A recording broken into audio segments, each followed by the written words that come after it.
Hey everybody, it's Captain House here, and I thought maybe you would all like to see what I keep in my tackle box and what my tackle box actually looks like and consists of.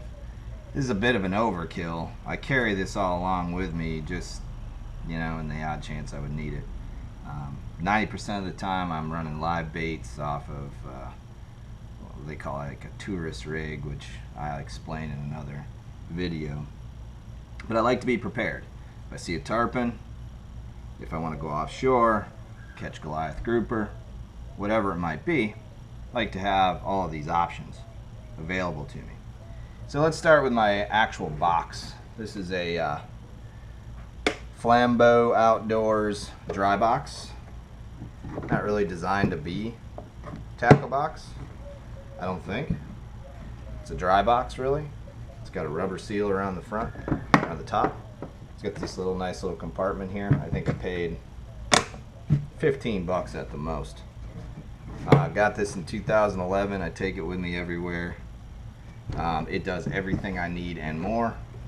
It allows me to carry my cast net in the chance that I would want to take it with me. I roll it up and put it in the bottom of this. I don't have my cast net with me right now. It's on the boat. But if I'm going beach fishing or something, I bring this with me. And then there's this little tray that sits in the top. Alright, so that's the box. And the most important thing in this box is this little bin right here. It's like a I think Plano makes this. It's a 4 compartment little plastic thing. When I am on the boat going fishing, the tackle box comes with me. This is inside. The first thing I do is I pull this out and set it on the helm. That way when I go to re-rig, I have everything I need. I have lead, I have hooks of various sizes, and the swivels that I use. I use the Tsunami Pro barrel swivels, 75-pound test, my favorite. This sits right there in my tackle box. Second most important tool in my tackle box is my rusty Revlon toenail clipper. This is amazing for cutting through just about anything you want. Snips leader really easily, and in a pinch you can actually cut steel leader with it. You don't really cut it, but you can make bends and then back and forth and back and forth. It cuts. Super handy. This goes right on top also. This is an oyster shucker or whatever, oyster knife. I keep this because there's oysters everywhere I go. And no, I do not eat them. I actually use them for bait, for bait from time to time. That doesn't get used very often, so it goes in the top compartment of the tackle box. A hook remover made by Berkley, 5 bucks, really good investment, especially when you're out catching too many catfish and you don't want to touch those nasty things. This is really fun. I keep one in the tackle box and I keep one on the boat. That goes in the bottom of the bin.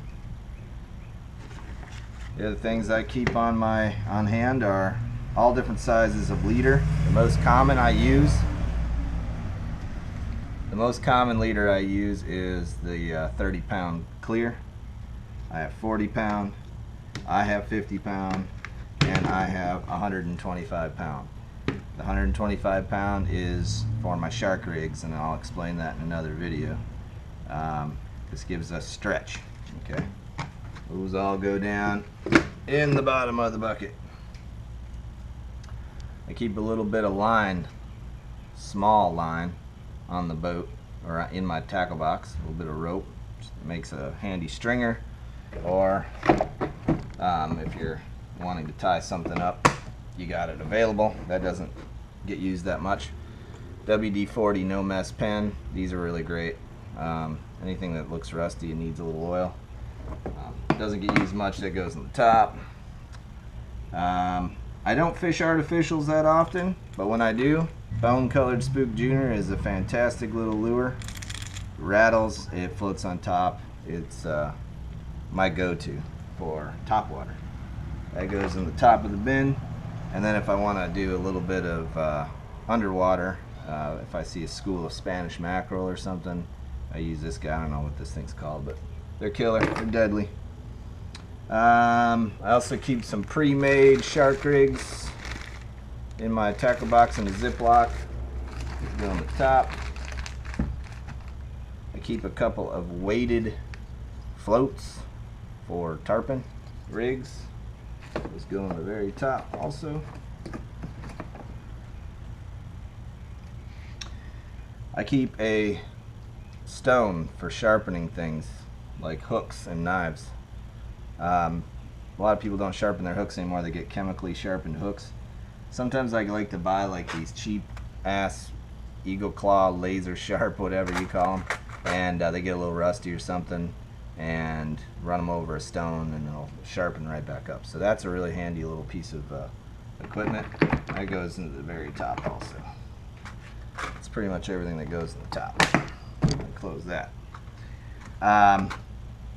Keep a Ziploc bag full of lead, various sizes, all different kinds. Pyramids to egg sinkers to split shot to whatever. That is extremely useful in all different kinds of settings. I keep a roll of steel leader. This is number 19 steel leader. It's for shark rigs. Must have, gotta have this. We catch a lot of sharks.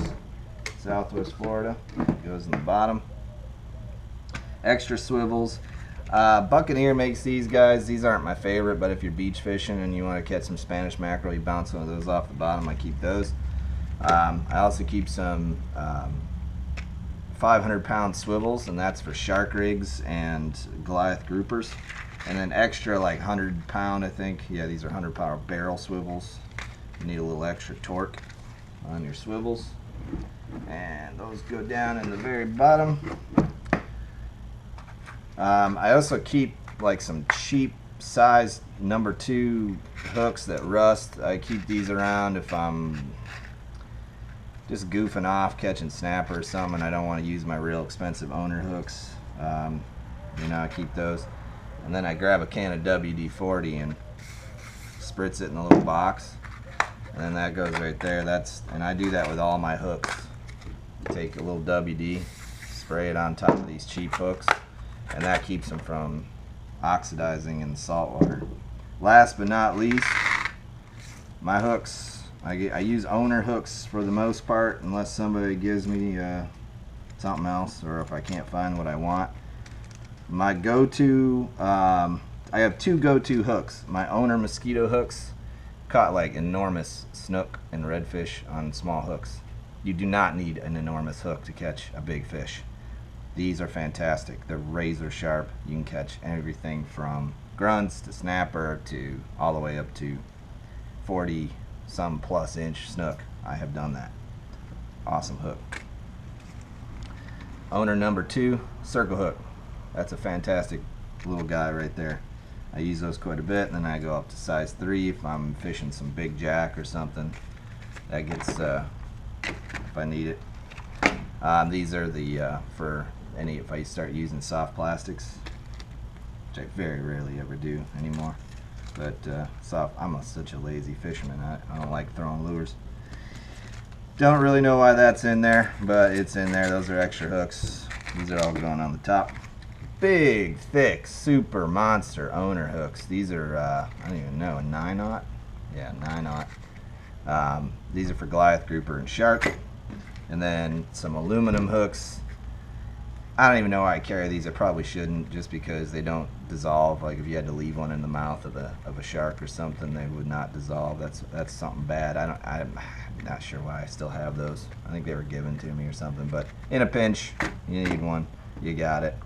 So that all goes in there. Last but not least, some Penn reel oil. If a reel takes a fall in the water and you want to just get some quick oil on top of it, that's always really handy. And then, you know, of course, you need to oil something, anything, because salt water is super corrosive, and you don't have oil on your boat or a can of WD. So as you can see, I have plenty of space for my cast net, which sits right down in there. It's a 6 foot 3/8 inch cast net. This goes on top. It closes, it seals, it's super light, it's easy to carry, and it's super simple. Well, thanks for taking a tour of my tackle box. I appreciate all of your viewership. Please like and please subscribe. Thanks so much.